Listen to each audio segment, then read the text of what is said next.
Hello बच्चों, let's see the question. 1 centimeter cube of water at its boiling point absorb 540 calorie of heat to become steam with a volume of 1671 centimeter cube. Atmospheric pressure is 1.013, 10 power 5. The mechanical equivalent of heat is this. The energy spent in this process. देखना समझना.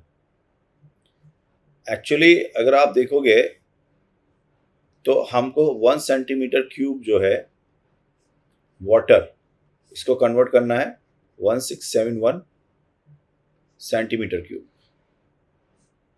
ठीक है, तो हमें काम कितना करना पड़ेगा? हमें काम तो बहुत सिंपल है. कितना करना पड़ेगा? पीडीवी.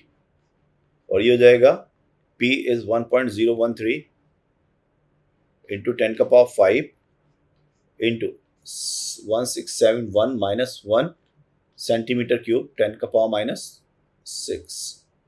तो अगर देखेंगे तो ये 1667 आ गया आपका. 67 क्योंकि एक -1 यहाँ पे भी. ये हुआ जूल. अब अगर मुझे इसको कैलोरी में कन्वर्ट करना है तो मैं इसको डिवाइड करूंगा, तो ये वर्क डन हो गया in joule. So work done calorie में कितना आ जाएगा? लगभग 41, क्योंकि मुझे इसको डिवाइड करना है 4.2 से. तो ये हो गया 41 कैलोरी. अब देखो, हम बोलते हैं कि लेटेंट हीट ऑफ मतलब किसी भी 1 सेंटीमीटर क्यूब को अगर हमें 60 सेंटीमीटर क्यूब के अंदर तो कितनी हीट देनी पड़ती है? m into L. इतनी हीट देनी पड़ती है. और L क्या है? लेटेंट हीट ऑफ वेपोराइजेशन, जो कि होगी 540 कैलोरी. और 1 ग्राम है, 1 सेंटीमीटर क्यूब है आपका, और इसकी डेंसिटी हो जाएगी 1 ग्राम पर सेंटीमीटर क्यूब. तो 1 ग्राम के लिए हम बात करेंगे तो 540. तो क्यों हो गया आपका 540 कैलोरी.